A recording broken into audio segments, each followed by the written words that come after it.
Hello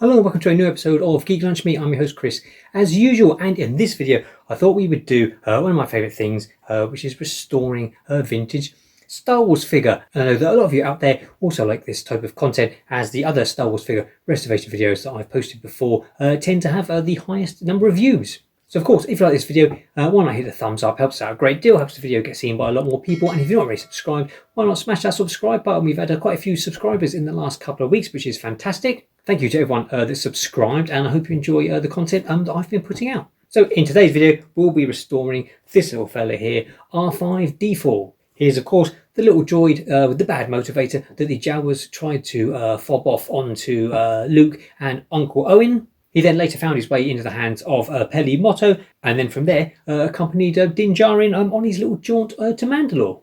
And so if we take a look, we can see this little fella has seen better days. He's got a lot worse than just a bad motivator. For a start, I mean, he's absolutely filthy. He's over 40 years old. And he was a toy he was designed to be played with. If he was anything like my Star Wars toys that I had as a kid, I took them out to the garden, recreated the swamps of Dagobah with lots of mud and stuff. So yeah, it's no wonder he's looking a little bit grimy. Also, as you can see, the sticker has seen a lot better days. Unfortunately, that happens a lot. Again, these figures got wet, kids played with them, and just due to their nature, obviously stickers are one of the first things that gets ruined. He's also then got a lot of yellowing on his head. The plastic has turned yellow over age, UV light from the sun, and there appears to be a little bit of yellowing as well at the base of his body, just underneath where the sticker finishes. So what we're going to do, first things first, we'll take him apart as easy as just one little screw up inside him. Then we'll give all the parts a wash. We'll get that sticker off using some hot soapy water, and then all the parts will go off into their own little Bacta tank full of hydrogen peroxide. We'll leave them out in the sun for a little while, let the hydrogen peroxide do its thing. Hopefully that should take care of most, if not all, of the yellowing. And then I've got a reproduction sticker we can just pop on him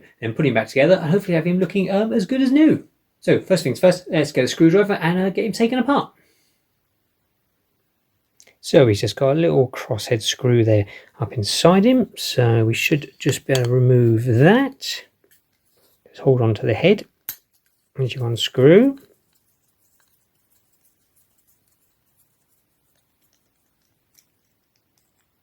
So that's a screw out. Usually they're quite rusty. You should just dip them in a bit of vinegar and then give them a quick rub down to get the rust off them. But actually he's not looking too bad at all. So we'll just put him to one side. And now that that's off, so if the screw out the head, it should just carefully come off like that. It's got a bit of dirt up inside him there. This silver part should just pull out quite easily as well. And then you've just got the legs that push up. Like that. There we go. And then that's just his body left. So there's R5 in his 5 separate pieces. I've got my trusty old toothbrush. So if you've seen any of my vintage Star Wars figure restoration videos before, you will know it's time to get out the hot water and the washing up liquid and give him a good old bath. Thank the maker. This oil bath is going to feel so good.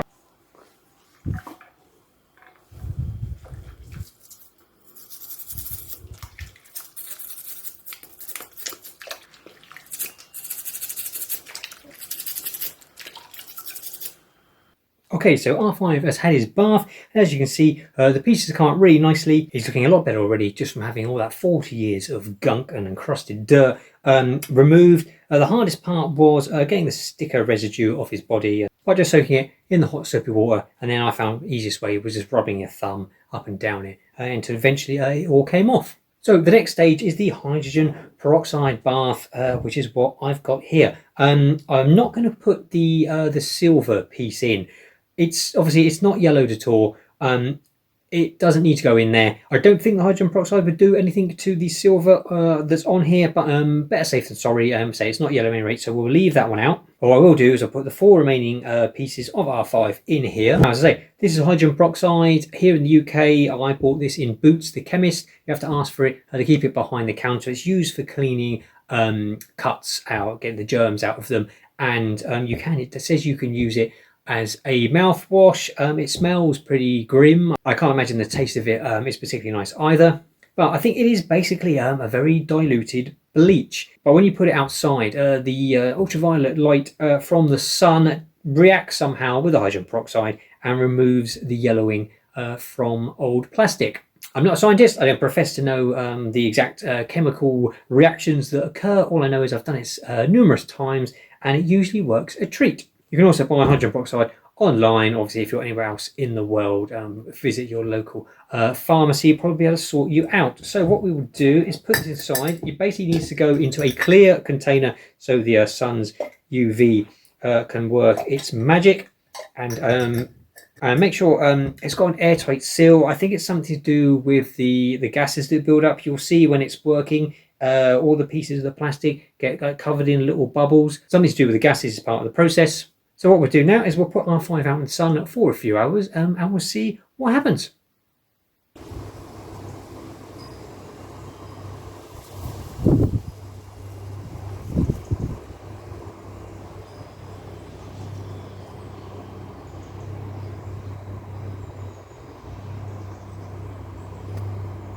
Okay, so I've removed all the parts from the hydrogen peroxide and I rinsed them all off in warm soapy water and dried them, and here they are, all looking pretty good. The legs are hardly yellowed at all, they've come up perfect. The body has pretty much come up perfect as well. There is some slight yellowing left on the back of the head, which is where it was worse. Now, when I've done these sort of videos before, people have often asked in the comments how long I leave all the parts in the hydrogen peroxide for. And I always say, well, it depends. And as you saw, it wasn't very sunny at all.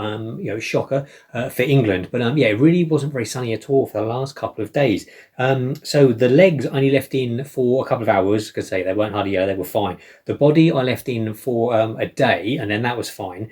The head literally had almost like 3 whole days outside, and so we had very little sunshine, and it's finally it's not perfect, but I don't think it's going to get any better. Now, if this had been slightly earlier in the month when we had a very unseasonable week where it was 30 degrees every day and was beautiful sunshine, it probably would have only taken a couple of hours at the most. So the process really does depend on sort of what sunshine you're getting. Now, if you've got a ultraviolet light, if you do 3D printing and use it for curing your prints, or if you've got one of those little UV lights that you use for doing nail art with, then of course you can use that to speed up the process. But as I say, all the pieces are looking far better than they were. So the next step is to put the replacement sticker on.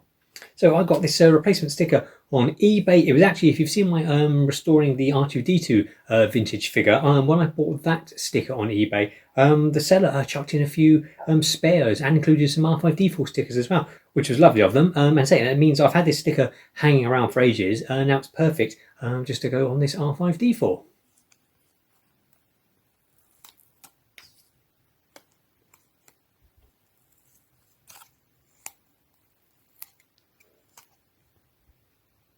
So with the sticker on, all that's left to do is we take the legs, they just slide back in either side, like so. And we take this silver piece that just pops back in, holds the legs in place like that. And his head simply pops back on. And then it's just a case of putting the screw back up inside him. They just hold onto the head. Whilst doing this, don't do it up too tightly. Don't want to break anything or crack the plastic. So that will do. That's just quite, and his head still turns. Still makes the clicking noise that it's supposed to. And there's our R5 unit looking pretty much brand new. And there you go, a restoration project that's simple, easy to follow. I hope if you've got any toys at home that you feel that you'd like to restore, that this has been a helpful guide for you. And just as Jon Favreau and Dave Filoni given a new lease of life to the little R5 unit and sent him off on his adventures with the Mandalorian, so we've brought a new lease of life to this vintage KENNER Star Wars figure. Hope you've enjoyed watching this video. Until next time, take care and eat geek and be merry.